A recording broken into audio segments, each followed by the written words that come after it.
Welcome back, ladies and gentlemen, to another episode of Masochists Marathon. So we start the episode off fixing the temporary crude red science area, which turned out to be nowhere near as bad as I thought. It was literally just a couple of output inserters for the last two assemblers. So we got plenty of red science coming through, but we could probably do with a couple more labs. So I start off by manually producing those, but due to the increased expense of the recipes, this takes a lot longer than usual, producing all of those circuits. So I'd like to get some sort of circuit automation sorted out this episode, so we have to craft less and less. It's kind of like the Lazy Bastards challenge, where you need to get everything made in the factory, but not because we don't want to craft, just because it takes a hell of a lot longer with all those extra copper wires and then the circuits and cogs and everything. It all gets very frustrating. So there's a bit of a theme this episode. I still haven't got comfortable with my controls. The pipette thing isn't working since I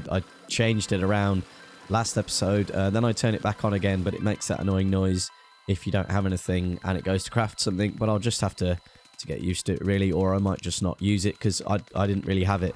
I had picker in Bob's Angels, but it didn't have the function to craft the item if I didn't have it. Because to be honest, I'm kind of used to it anyway, and that noise is a little bit annoying, but I don't know. We'll see how it goes. I think after the episode, I'll need to sit down and have a play around with the controls because I still wasn't happy with it by the end. But it does become a bit of a theme in the episode. So we get some automated circuit production. Very, very temporary, but at least it's happening and I can just come and grab it whenever I want.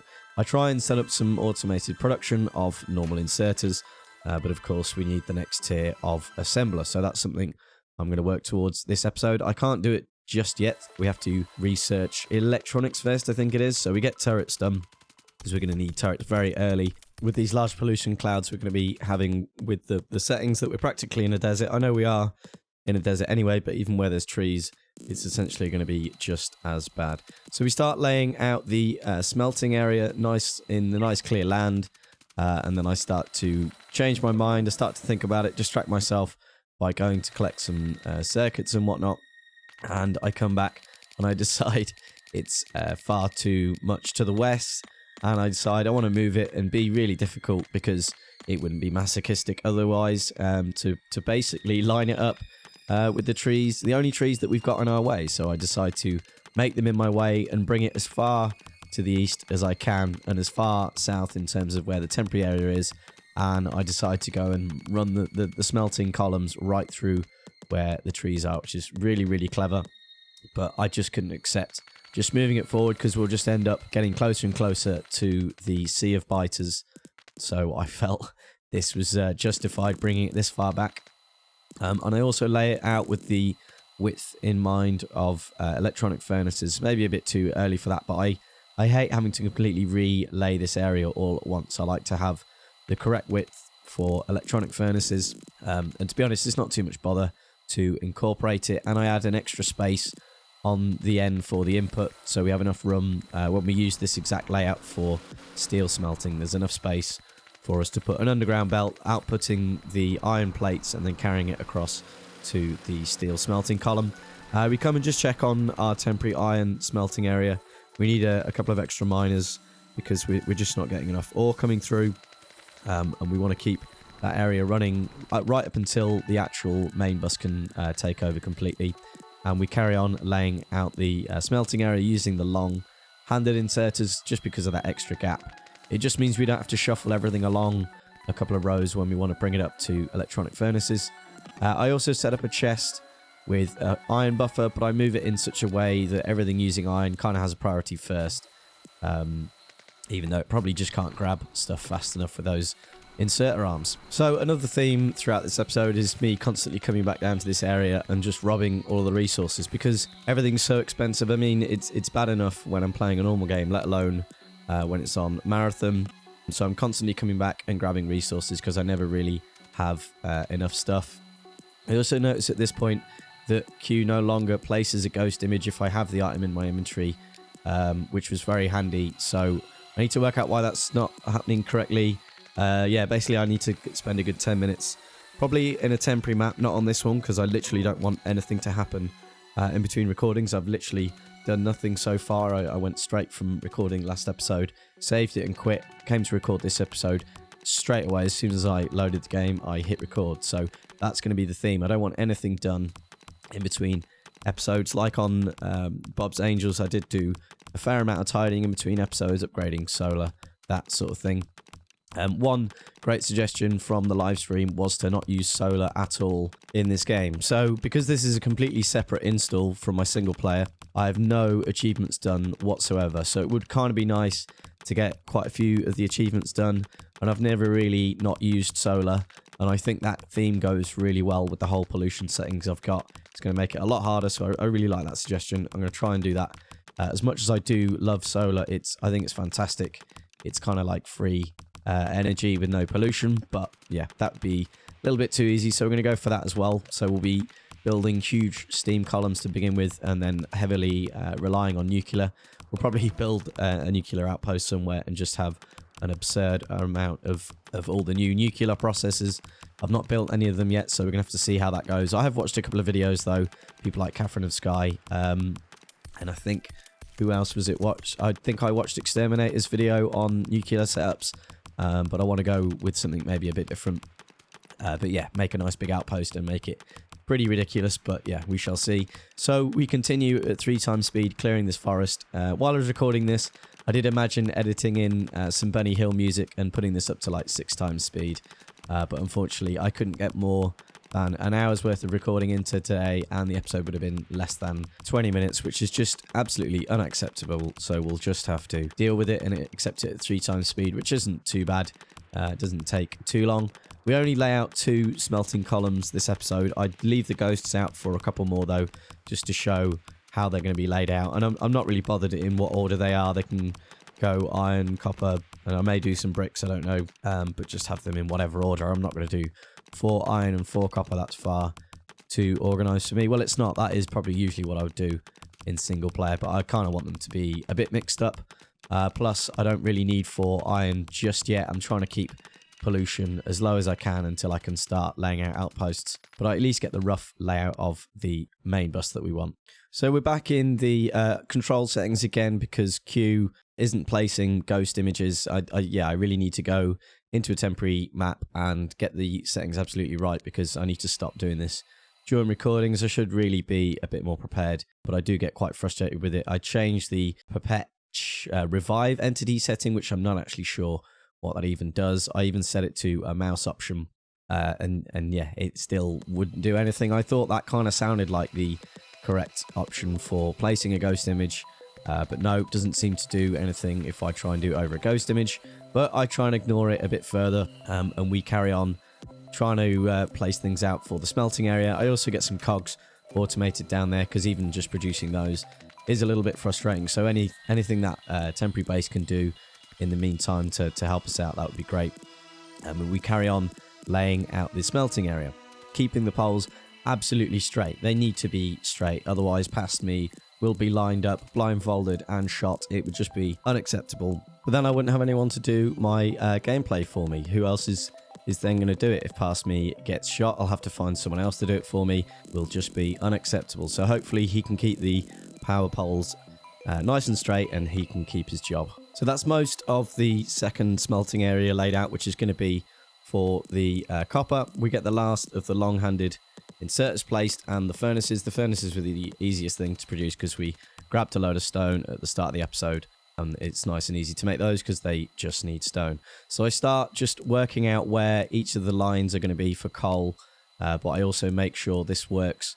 If this was an iron smelting column for steel, there's space for the steel to get passed backwards, and then enough space for a column for that, because it's only ever going to be passed in one line to the column next to it.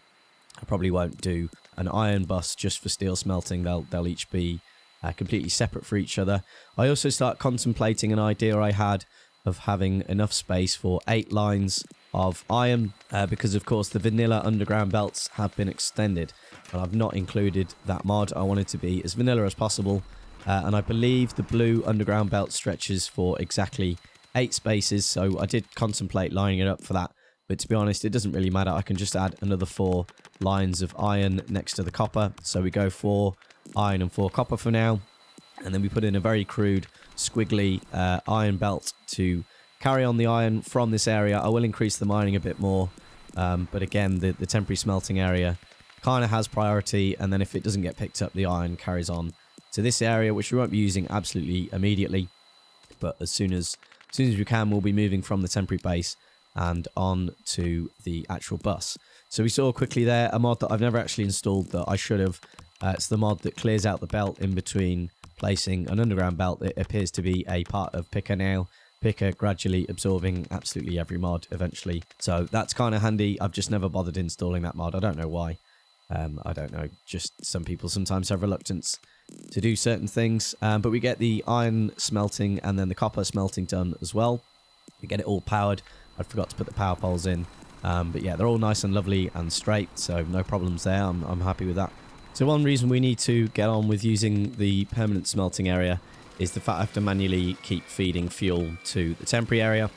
But I come in and put in a little bit more of the mining I was talking about. And also we hear that annoying noise when you use Picker to create an item you don't have that's on the floor. Makes that annoying noise. Past me makes a very good attempt to straighten these poles up. But because I'm passing the belt along there, they're just not long enough to pass that far. So I guess I'll let them off just that once.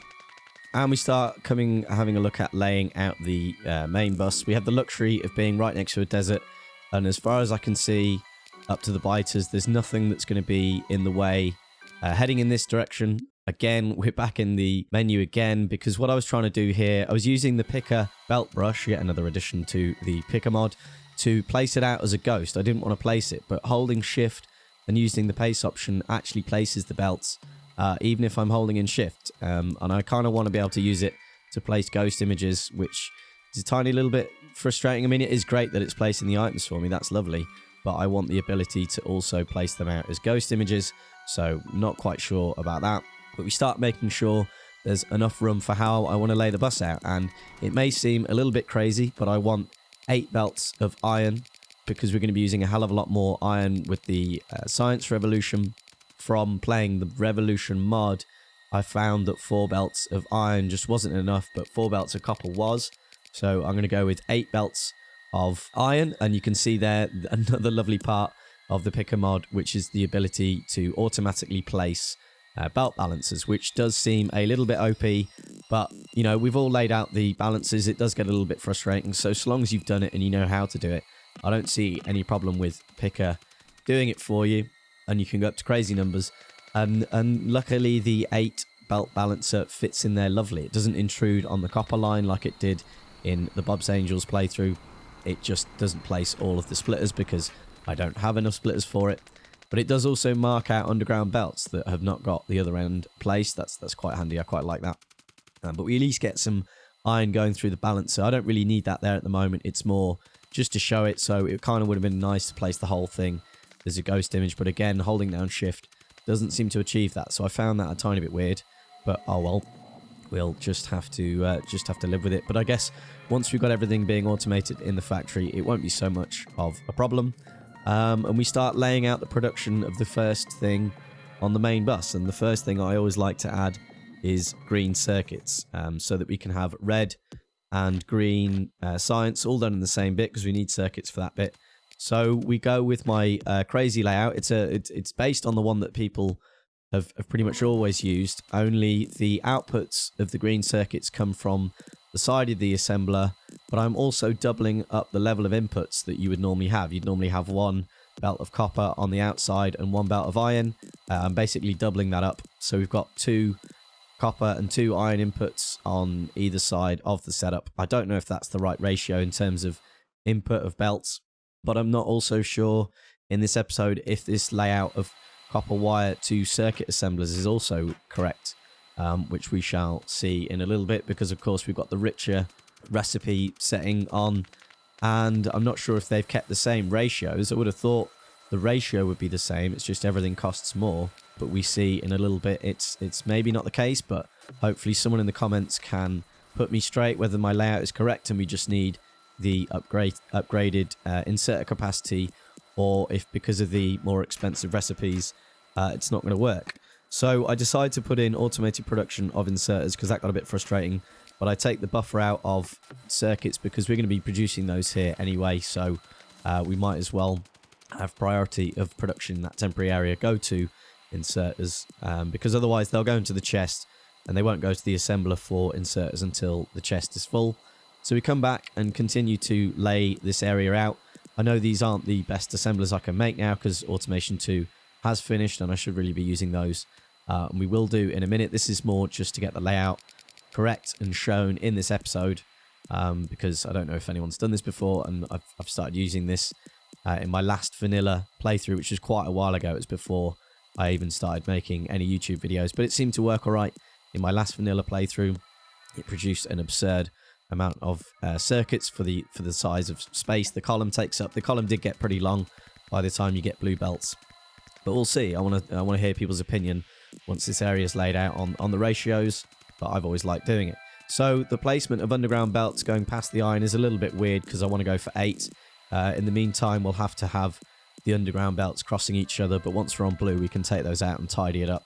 But for now, we'll just have to accept that those aren't going the full underground distance for now. And we also just placed the minimum number of splitters on the 4 belt balancer for the copper. We only want one of those lines running for now because we're not going to be using a full yellow belt straight away. I'd also like people's opinion on the 4 belt balancer. Stejo believes that you don't need those last 2 splitters, but I kind of think you do, because for all 4 belts to balance across all 4 outputs, I would have thought you need those last 2 for the top row to be able to pass all the way down to the bottom. But then I looked at it earlier and the middle one does do it, but there is a throughput argument, so it would be nice to hear people's opinion on that. I always go for the extra splitters, even though I should probably be playing this as efficiently as I can using the least amount of resources. I mean, I know 2 splitters for a 4 belt balancer isn't really going to make that much of a difference, but you know, every little bit helps. But we get these up to assembler 2s, and we notice that the ratio just isn't working. We're not getting enough copper wire across, and it's not because the inserters aren't passing it fast enough. They're passing it as fast as they're being produced. So increasing the insert capacity probably won't fix that. We're inputting enough for the copper wire to run at full speed. We're literally just not getting enough per inserter. So I don't know if this ratio of assemblers is correct. I don't know if I need to go for 2 copper wire assemblers for every 1 circuit assembler. That will fit in here. I can do that, so I may have to do that. But I wanted to leave it now for this episode, see what people say in the comments. I probably will have to go for 2 copper wire assemblers per green circuit assembler. But we end the episode with putting out a little bit of automated ammunition production. I know we're getting nowhere near enough iron coming through now in that temporary area, but to be honest, next episode we're going to be moving the science to the main bus. And we just spent the last bit of the episode placing out a couple of radars because we really want to scan out as far as we can as early as possible. I put one near the power because that's our greatest producer of pollution, so that's the most likely place that's going to be attacked.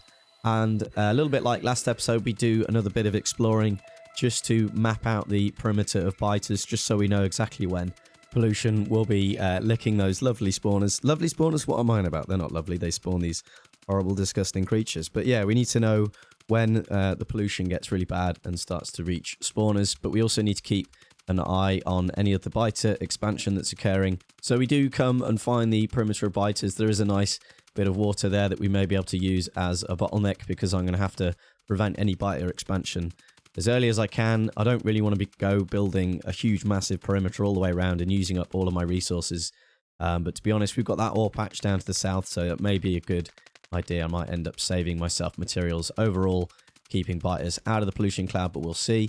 We also find a nice little uranium patch. Also another massive stone deposit, which is just ridiculous. We've got 3 huge stone deposits now, and I decide for some reason to come have a look at the controls again. Oh yeah, that's it. It's for the next weapon option. I had changed it to mouse button 4, which is what I like to have it on, and I couldn't work out why it wasn't changing, and I thought it's because I hadn't set it. I go in, it was set to what I was expecting, but it turns out as being a bit of an idiot. It's because I didn't have any ammunition for the weapon I was trying to change to. So we have that upgraded. I do need to get rid of the pistol, and we have depleted our first coal miner already, which is a little bit worrying.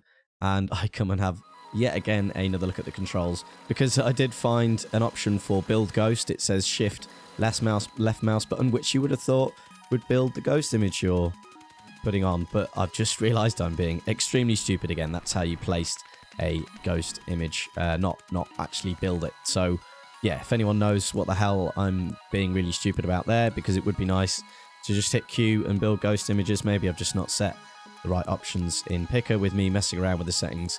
But we come and power the other side of the circuit bit, because those flashing yellow things do get a bit irritating.